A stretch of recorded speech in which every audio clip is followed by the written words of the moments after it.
What's up, guys? My name is Isaac. Some of you might recognize me from Instagram, that's where I mainly post, but I'm going to be posting more on YouTube. So I thought now would be a good time to just explain who I am, how I got to Thailand, how I found out about Muay Thai, just basically all the lore surrounding me. So I guess if you're interested, watch the video. If you're not, just get on with your life. But if I can just inspire one person, then the purpose of this video will be solved. So I mean, look, I'll start off with my Muay Thai journey. I first started Muay Thai at university at a Muay Thai society, but this was not like proper Muay Thai. What me and my friend Jacob would do, we would just go to training and just spar in the corner the entire time. No shin guards, no gum shield, like 12-ounce gloves. We basically go and fight. So it was more like a fight club, and that was back in like 2018, 2017, but not serious training. And I mean, after that, I kind of thought this is quite fun. So I think in the summer of university, I went to Muay Thai class, but it was more like cardio kickboxing, but with like heavy sparring. So I got pretty into sparring, but I had no technique. I'd never thrown like a body kick or anything like that. And then after university, I just continued at the same place with the same coach, but it was more like cardio kickboxing with heavy sparring. So we would just do like continuous boxing combinations on pads, and then at the end just like basically fight. And I did that for like a year or so, 2 years, but nothing serious, like training a couple times a week. Yeah, I mean, and I'd usually be like fucking hungover when I was training, so it wasn't serious at all. And then COVID happened, so that really like put a stop to my training. But what I did during COVID, me and my friend, I was at law school at the time, me and my friend, we would meet up at Battersea Park in London, if you know it. It's a really nice park, and we just do boxing pads. So I kept on training during COVID, and then after COVID, I moved to a gym called JTT Gym in Brixton. And this was a really good gym, and this was like my first taste of like serious training. So that was 2021, like mid 2021, so about 2.5 years ago. And that's when I first started like training good, and yeah, I mean, like that's when I really started falling in love with Muay Thai. I started going maybe like 5-6 times a week. I mean, I wasn't taking it like super seriously, like no running or anything like that, just training. Yeah, and then that was really good for me. And then after I finished training as a lawyer, I wanted to do a trip to Thailand. So I went to Thailand in October 2021, and I mean, I had a great time. I went to Pai, which is a little city near Chiang Mai, and it was a great experience training for me. First time training in Thailand. I trained at a gym called Chan Chai Muay Thai, which is really good if you're like for a beginner. I'd say I definitely recommend it. And I had my first fight after 3 weeks of training in Chiang Mai, and yeah, I mean, first round knockout. I don't think it was a fake KO, because it was like a body shot and then like delayed reaction, and then he went down. But now I've been in Thailand for quite a while, I know that there's a lot of fake KOs going on in Chiang Mai. So I don't know. I'd say like 60% not fake, 40% fake KO. But look, who knows? I trained hard and I did my best anyway. So I came back to England and I was like, fuck, like I don't wanna fucking live in England anymore. I wanna go back to Thailand. And so I was working as a lawyer. I mean, look, I was getting big bank as a lawyer for sure, and I was doing like no work. But I was like, you know what, this is not the life. I'm earning all this money, but I don't know, it becomes like a vicious cycle. You earn a lot of money, but then you just end up spending on just like dumb shit you don't need, like nice dinners, fancy dates, clothes, just being yeah, I mean, I was quite young, and like I just suddenly started getting like a big amount of money in my bank account every week. Wasn't being the most responsible of it, and then it got to like January, and I was like, you know what, this is actually not the life for me. I was a bit of just I could see myself slowly becoming into an NPC, which, I mean, no one wants to be a fucking NPC. But when you're like fucking fighting, you're player one, you're the main character. I was like, this is not life for me. So I made a decision to move back to Thailand. But obviously, if you want to live in Thailand, you need to have some sort of income. So I was like, okay, what can I do? And I was working as a cybersecurity lawyer, doing cybersecurity incident response. Basically, whenever like a massive company suffers a cyber attack, they would like call their lawyers, and then we would just like guide them through the entire thing. So I was like, you know what? I can just take what I'm doing as a lawyer, just a small portion of it, and like make it into my own company. And I mean, the majority of lawyers are pretty socially awkward, so I can stand out being that I'm not, and I'm in touch with ways of marketing my business that kind of older lawyers are not. And the cybersecurity business is worth billions and billions. And I was like, all I need to do is carve off just a little bit for myself. And then yeah, we're living. So I made that decision in around January to really focus on setting up this online business and moving to Thailand. While that was going on, I was also running a different online business, which was social media legal advice for influencers. And that was good because there's a real knowledge gap with influencers and legal advice. But one thing I learned is that influencers, the majority of them, are not the smartest bunch, and it was just really difficult having them as clients. So I kind of was working on my cybersecurity business and the social media, the legal advice for influencers business, and at the same time. But after a while, I just decided to focus just on one, and I basically shelved the influencer legal advice business, even though I do believe it is a very good concept. So I worked on my business while I was working as a lawyer.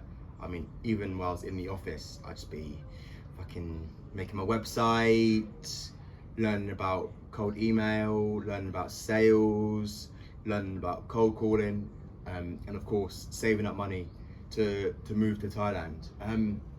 So I was saving up, and then it got to a point where I was like, yeah, okay, look, we're ready to go. This business is definitely in a position where we can start earning money. And yeah, I think like I already started doing outreach. So I handed in my notice and I started doing outreach for my business. And the law firm I was working at, they were so fucking salty about me leaving. Like I handed in my notice. I even gave them additional time that was required in my notice period. And they were like, no, just like leave tomorrow. I got put on garden leave. I was like, all right, fine. You want to pay me to sit around and do nothing? Not a problem for me. So then in that time period, I actually had an amateur Muay Thai fight. So I won that as well. So I was like, fucking hell, maybe I'm good at this Muay Thai shit. And so then I moved to Thailand in June of 2023. And so then, yeah, I had my first fight basically straight away. And I mean, as soon as I got to Thailand, things started going really well for me. I did a deal, my first deal, like literally within a week of getting to Thailand. I was like, shit, like this is going really well. And I had a fight maybe a week or two after training at my gym in Thailand, and I lost the fight. I was like, fuck, maybe it's not so easy. And then yeah, I mean, so I was training, working, settled into a good routine in Chiang Mai. Yeah, I didn't mention where I went in Thailand, Chiang Mai. And Chiang Mai was really great for working online because it's got really good infrastructure and it also has really good Muay Thai. So for me, it was just a perfect marriage of just train all day, work on my business, and yeah, I mean, that was like my life for, I mean, basically since I've been in Thailand almost a year now. But in around October or something, I started posting on social media, but I started posting on TikTok. I think my friend said to me like, you're fucking shredded, like you should just be posting on TikTok. I was like, yeah, you know what, I'm quite shredded. I'm in good shape, I train hard. And so I started posting on TikTok, just posting absolute shit on TikTok. It wasn't really going anywhere. And I started posting on Instagram, and again, it was just like, just kind of shit, you know what I mean? Just the CapCut templates, if anyone's familiar with them. But I think I posted a video about 3 things you need to know if you want to live long term in Thailand. And that video actually did like quite well compared to how many followers I had. I had like 100 followers or something, and then I don't know, I got like 20k views or something, and like a lot of people liking, commenting. I was like, damn, like if I can actually just provide value in my content, then people will actually want to watch it. So okay, let me double down on this. And so I made sure that in all the videos I was posting, I was providing value, whether that be educational, inspirational, or entertaining, and stuff about fights and like the hero's journey that fits into the entertainment category. So I think it was around my target going into December was to get 200 followers. Yeah, and then by the end of January I had 10k,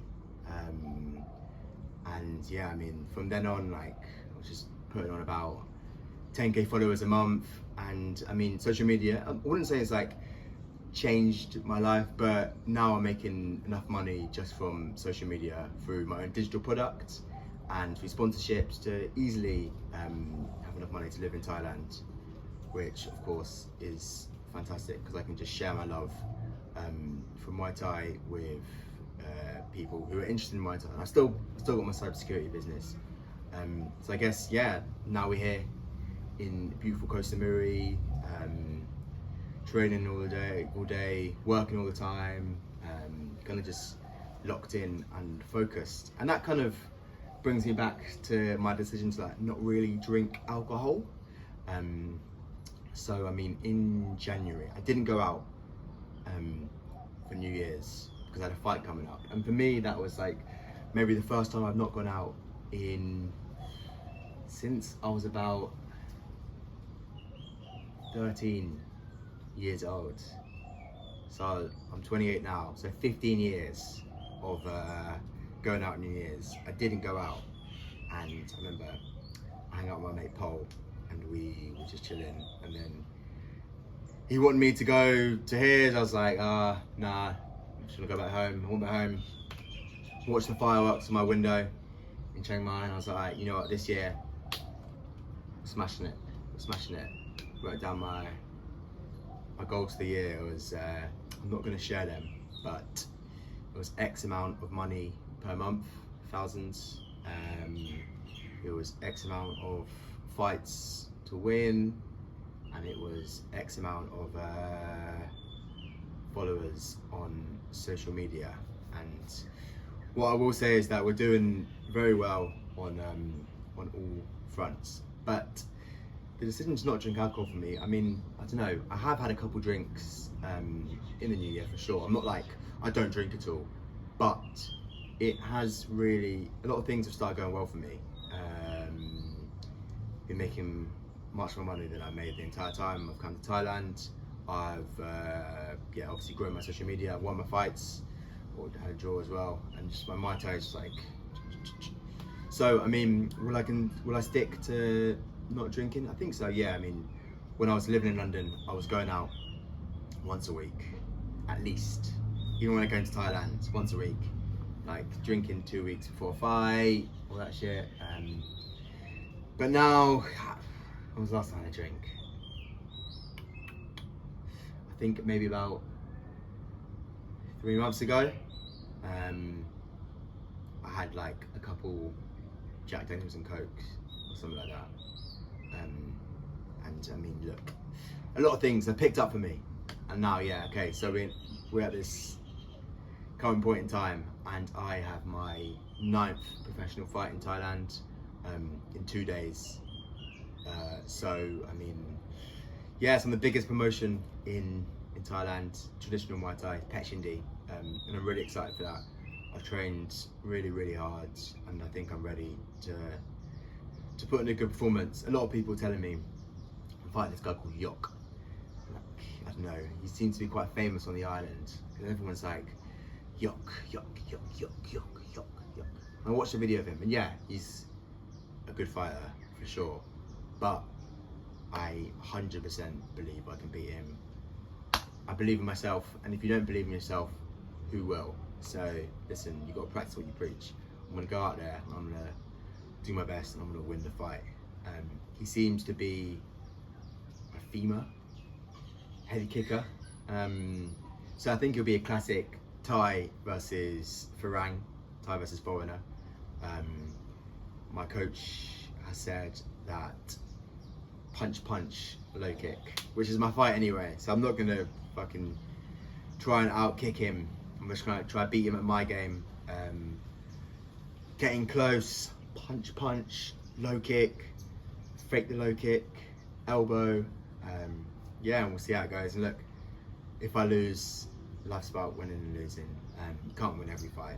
I've lost plenty of times before, and I will do in the future. So I'll keep on pushing. All right, if you made it this far, thank you. I appreciate that I've definitely just rambled on for a while, but this is my first time just kind of sitting down at a camera and just talking. So hopefully you gain something from this, and yeah, look, quit your job, become a Muay Thai fighter, move to Thailand, live happy.